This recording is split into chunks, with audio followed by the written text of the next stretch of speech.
All right, this is the Intimacy Journey Part 2. Woohoo! We thought we would walk you through our relationship, and hopefully you can get some clues maybe that you could learn from on how to do things differently and maybe end up in a better relationship than you might be today. And really the best way we know how to do that is just by share our own journey, our own experiences, pain, vulnerability, even really starting at the very beginning of our relationship. We talked about some of these things last time, but I think this time really the theme is pursuing illusions. Yeah, chasing the illusions, because we do that, don't we?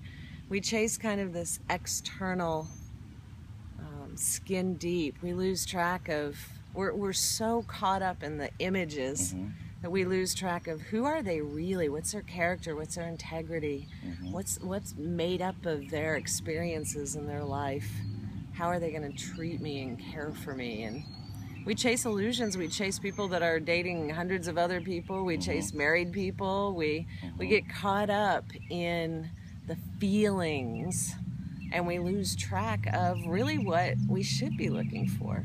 Yeah, I mean, absolutely, which is a lot deeper than the superficial things that we see. It's interesting because I think what we pursue is a reflection of our heart. Well, and it's a reflection of how little we value ourselves. Yeah, I mean, it is. It is. I mean, I'm thinking about a friend that I spent a lot of time. I mean, you know, I was a miserable failure in my last marriage, and I had a lot of brokenness and things I had to walk through to get to the sense of value. And we'll talk about that in just a minute, and in our relationship and how we've done that.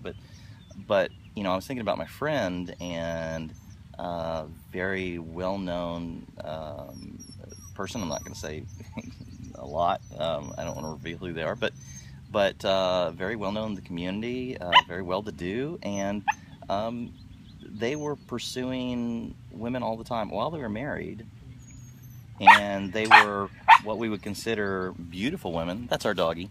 Come here. Beautiful women, and the thing about it was, he was so broken on the inside that, I mean, you could see all these relationships were just superficial, and there was no value, no worth. Like, they didn't build each other up; they would tear each other down. And even in his marriage, it was the same thing, which really wasn't a reflection of his marriage. It was a reflection of his own heart. And like you said, it was how he viewed himself. Because as he and I talked, what came out was that by his dad, he never felt loved. He never felt valued. So he always felt like he had to perform and had to do more to get noticed. And so having more money, having a greater position of influence, and then having people adore him was kind of trying to fill that need that he missed as a child. And with that, it caused havoc to his marriage, his family, to even the relationships where he had a position of authority, and he was abusing it because he didn't value himself the way he should in the very beginning.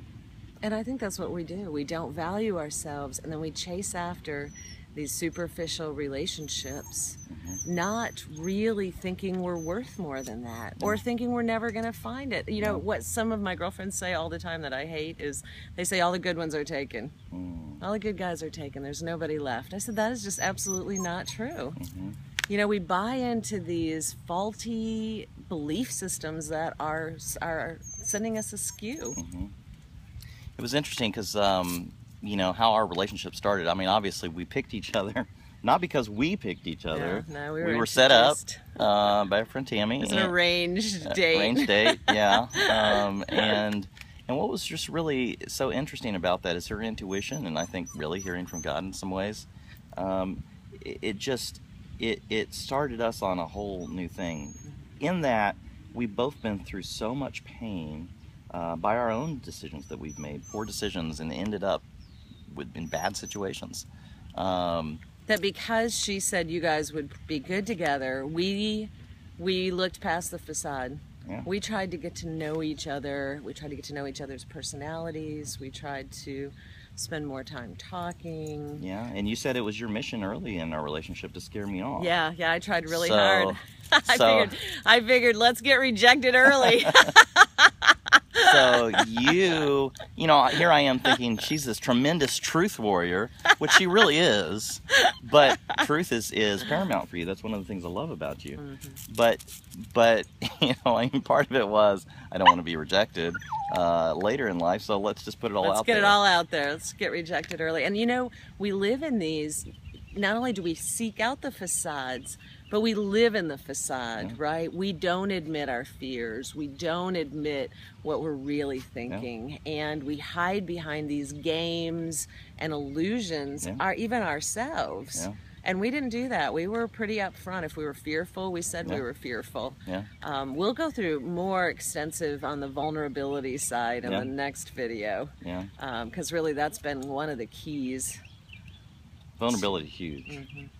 But I think the aspect of you know, I don't know about you, and you'll have to tell me, I had walked through a journey of so much shame and fear for decades that I had been set free from, of being rejected by my mom and other things like that, and I finally found my value, found my worth, and actually I have a decent relationship. I have actually a great relationship with my mom now, but it took 2 years of really intense work of understanding who I am and that I have value, that God made me, and I have infinite value because of Him.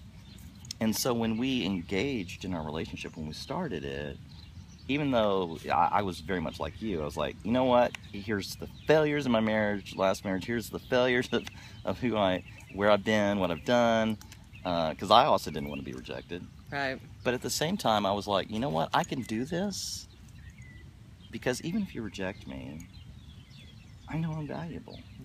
I know I have some worth. And didn't that create some serious peace for us? Yeah.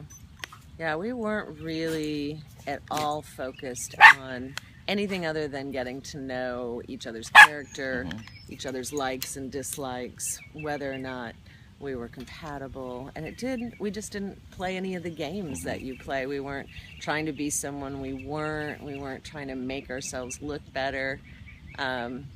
I even tried to make myself look worse. I wouldn't wear makeup several times when we were first dating. Many times. I'd show up in sweatpants. We did the opposite of what normal people do, which is try to look the best, try to get on your best outfit. And every time, what did I say? I said, you look beautiful. I know, and I was like, are you flipping serious? And you said, Can you're you a see liar. what I look like? You're lying. And I said, no, you're beautiful. Because you know what? Because I could see you for who you were.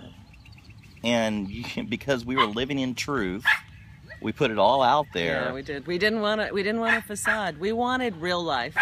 Both of us wanted real life. We wanted what it was going to be like. I even said when we first started dating, if you wouldn't do this for the rest of your life, do not do it now. So if you do not buy me flowers if you wouldn't do it if you'd known me for 10 years. I like to buy flowers, do not cook for me if you wouldn't do it and anyways. I like to cook, so it all works out well. I was constantly calling him out. I do not want you to do anything for me that you wouldn't do if we hadn't been together for 10 years. Yeah. And so, okay, so we're on this journey still, right? You know, we're about 6 months, somewhere like that, into our relationship. But if I could ever think about what the Garden of Eden is, like this incredible place of peace where Adam and Eve were just found complete rest. I mean, they were naked running around, right? But they didn't feel any shame because they could be completely truthful, transparent, honest. Vulnerable. Again, we'll talk more about that next time. But in that, it was so much of being who they really were, of loving each other for who they were, of accepting each other with faults, of everything the way they were. There's so much security in that. So much security in the lack of game playing and the honesty and the sharing every thought. And this is the first time in my life that I've really experienced that. And I don't know about for you, but for me, with understanding my value and my worth, of being able to just relax and be me, of us just living in the truth and just putting it out there, we've found this incredible place. It's awesome. So thank you for joining us on our second video. Our next video is going to be a tough one. We're going to talk about vulnerability. Vulnerability, and all guys, those things, where you cry and you're really transparent, and even if you're a macho dude, you can do it. Yeah. I'm just saying. So it'll be an interesting one. Thanks for joining us. Thanks for joining us. See you next time.